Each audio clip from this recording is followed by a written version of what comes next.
One day, an ant was nimbly scurrying around in the sunshine in search of food. Near a great tree, the ant came across a chrysalis that was very near its time of change. The chrysalis moved its tail, attracting the attention of the ant, who for the first time saw that it was alive. "Poor creature," cried the ant disdainfully. "What a sad fate is yours!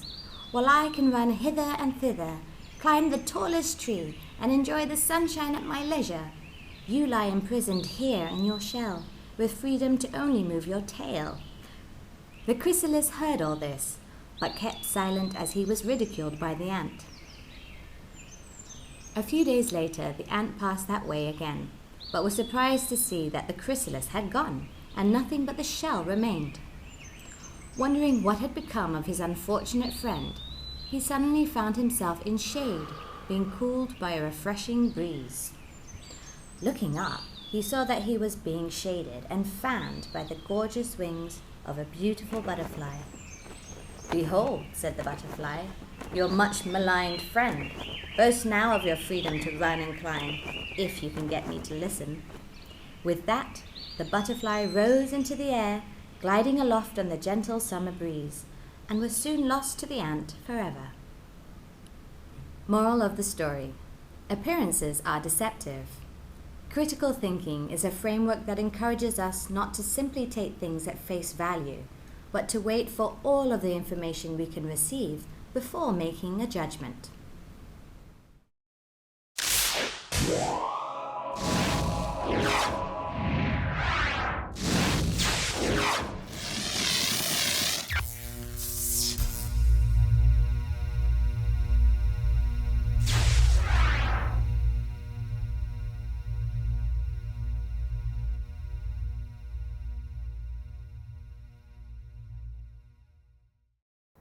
How does someone persuade you to do something or to buy a particular product?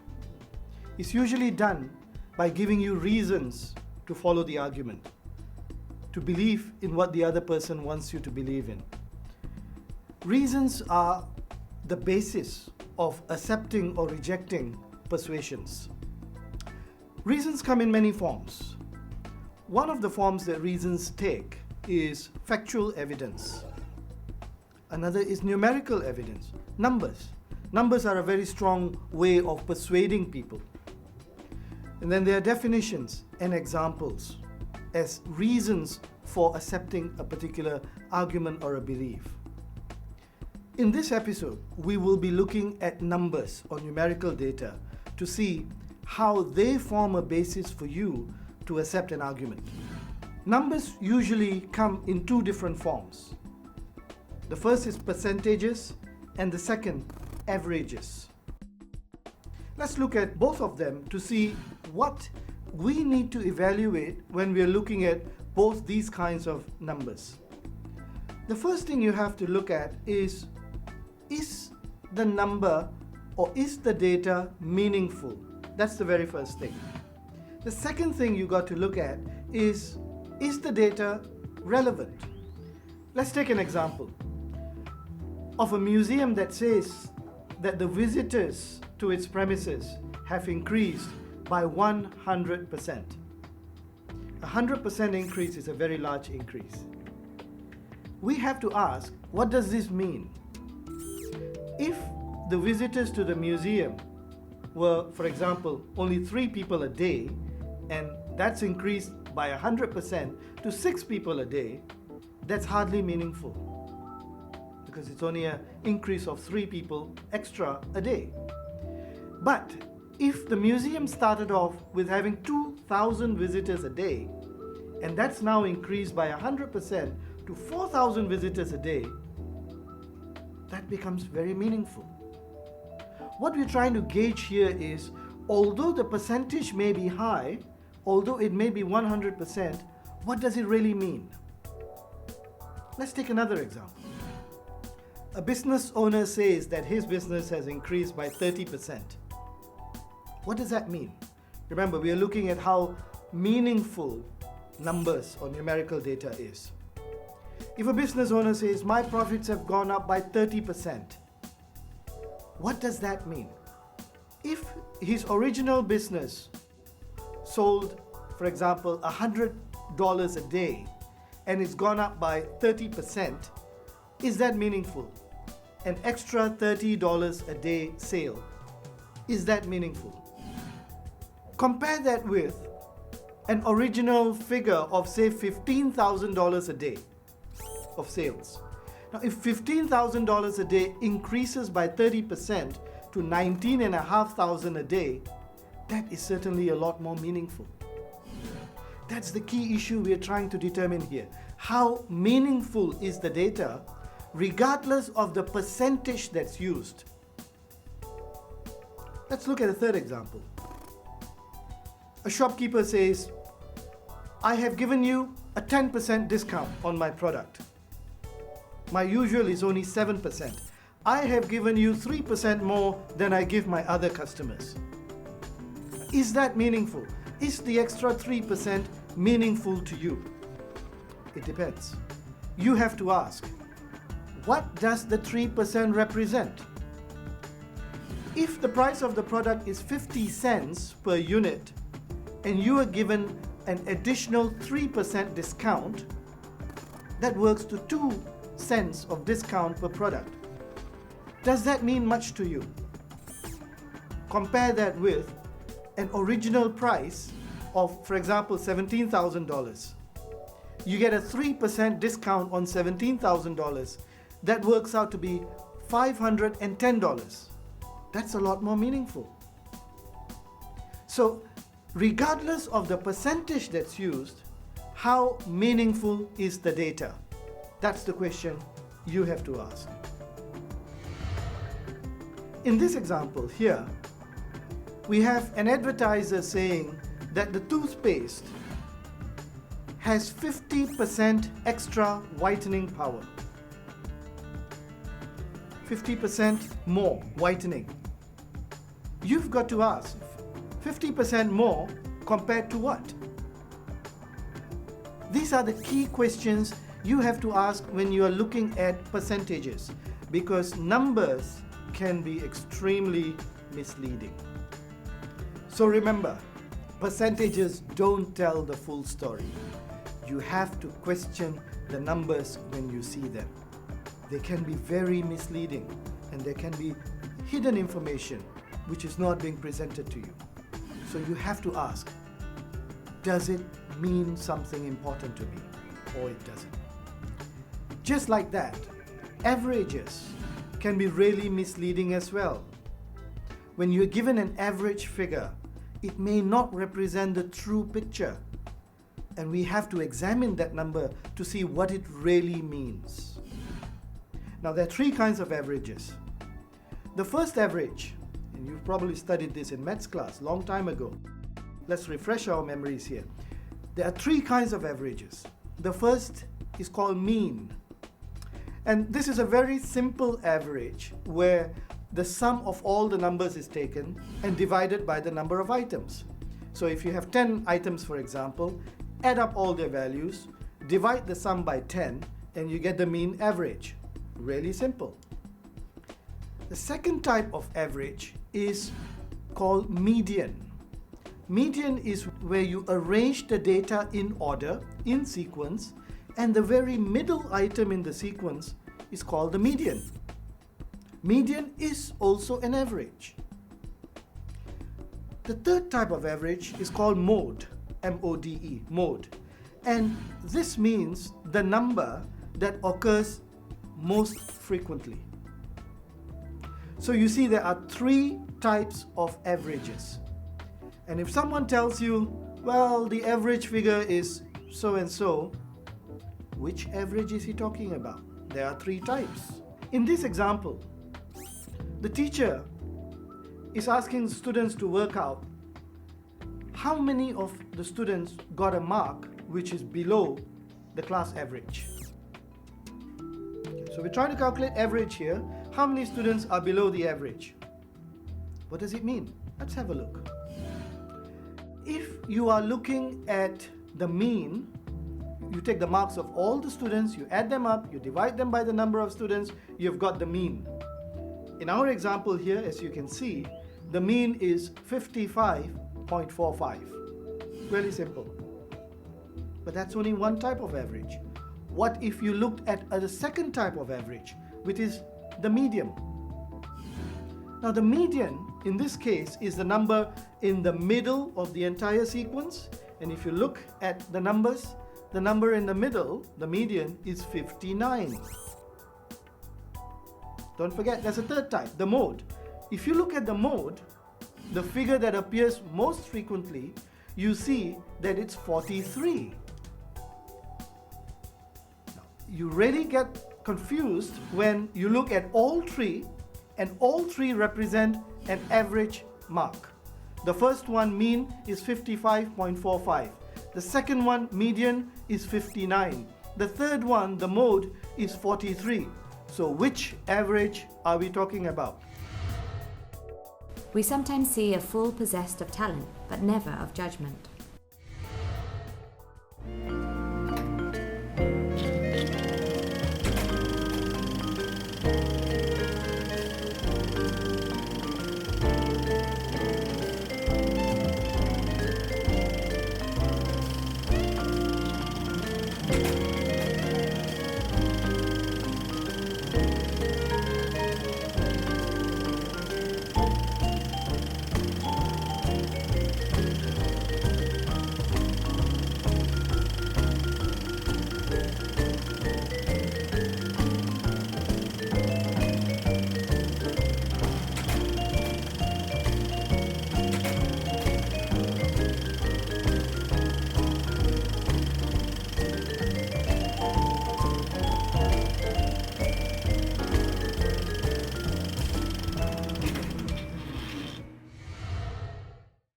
Critical thinking is about asking questions, and that's what you have to do when numerical evidence, numbers, data is given to you.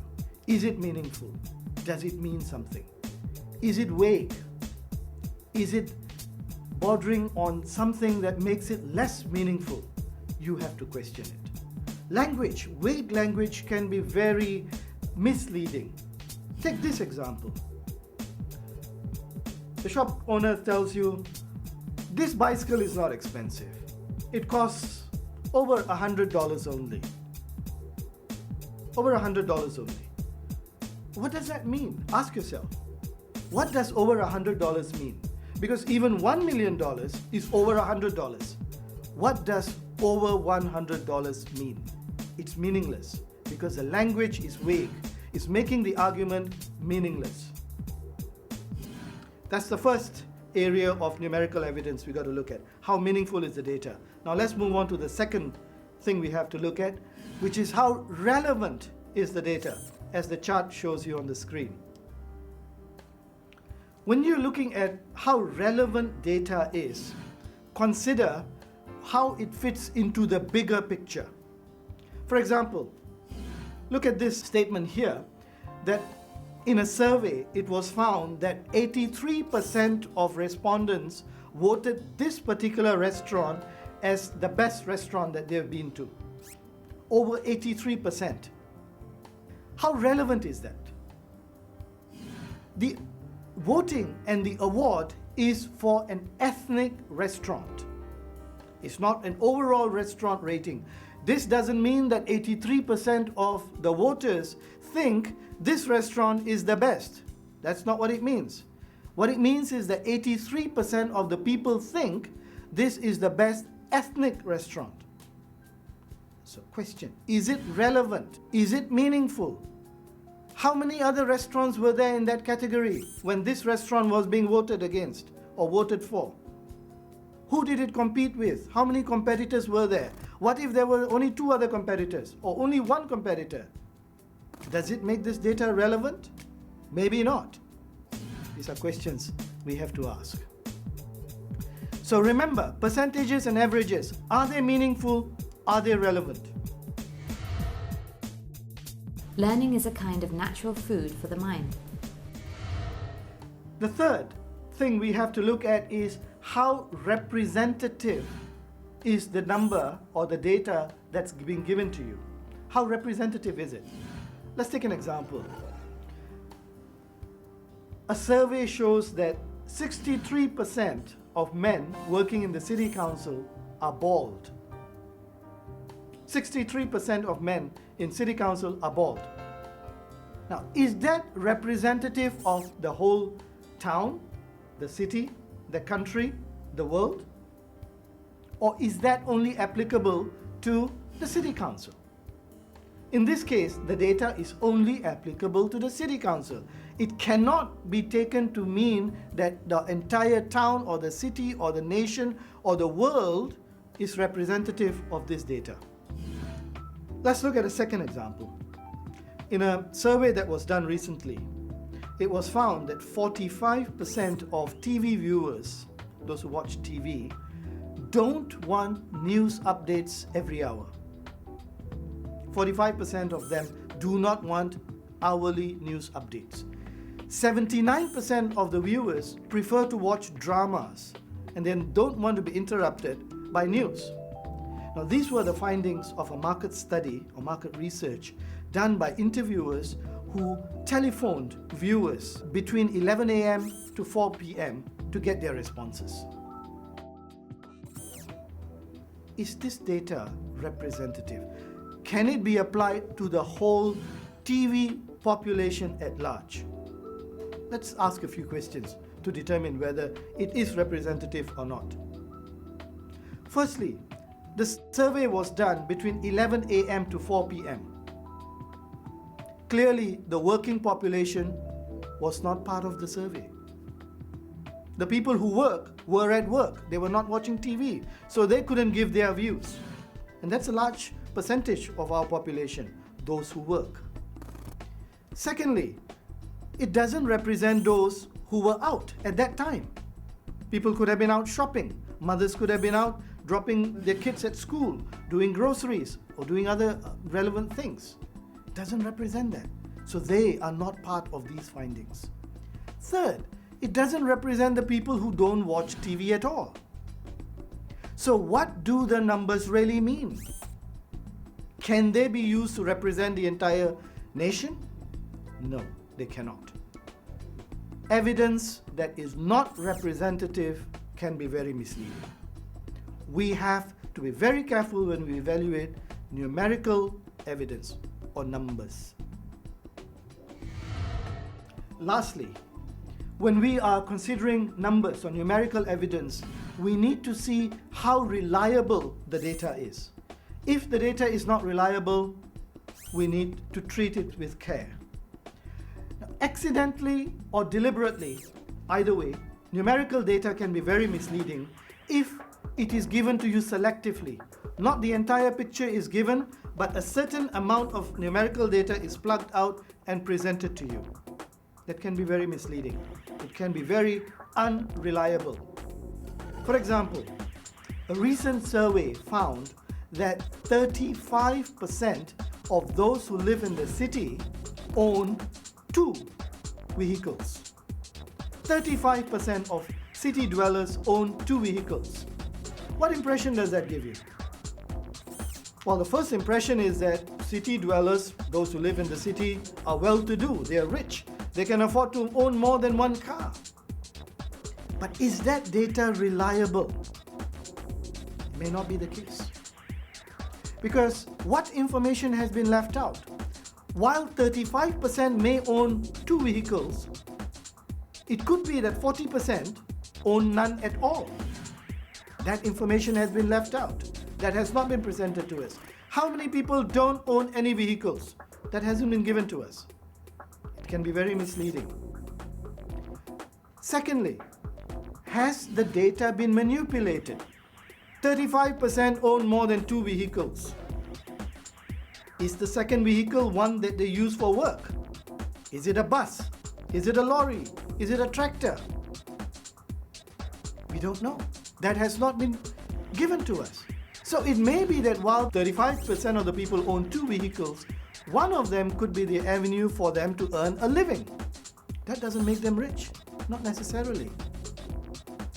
Numbers that are incomplete, accidentally or deliberately, can be very misleading. So you need to check how reliable the numbers are. The 2 things you need to do. check the reliability of the data itself. And second, check the reliability of the source. We have covered the source in earlier episodes. How credible is the source? What is the motive of the source? What is the ability to observe? What is the relevant expertise? We have covered this in the earlier episodes. You need to look at them. This advertisement says that the soft drink which is being advertised to be sold here uses less sugar. Now specifically it says 97% of soft drinks use too much sugar. Our drink has 0 sugar. That's a very bold claim. 97% of soft drinks use too much sugar. You should know by now that we cannot take numbers at face value. We have to question them. What does it mean by too much sugar? It says 97% have too much sugar. What does that mean? Too much for whom?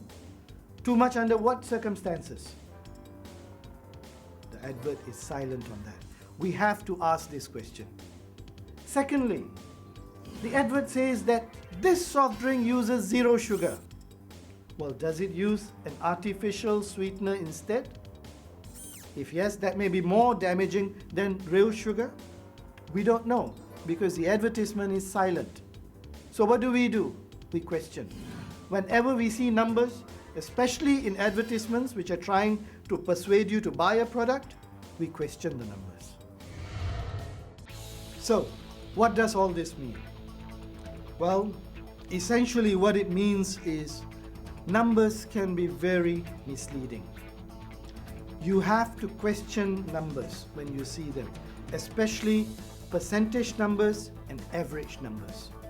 You've got to do the 4 things that we said you have to do. You've got to ask, how meaningful are these numbers? You've got to ask, how relevant are these numbers? You've got to ask, how representative are these numbers? And fourthly, you have to ask, how reliable are these numbers? Now, this information you see on the chart on the screen. 4 things to look at. When you're looking at the reliability of numbers, question how much of data is hidden from you. How much has been left out? How much has been manipulated? Which data has been manipulated? How much has been thrown away and not shown to you? Question the reliability of the data. Question the reliability of the source. You know how to do that from our previous episodes. When you're questioning the reliability of a source, look at the motive, look at the ability to observe, look at the relevant expertise.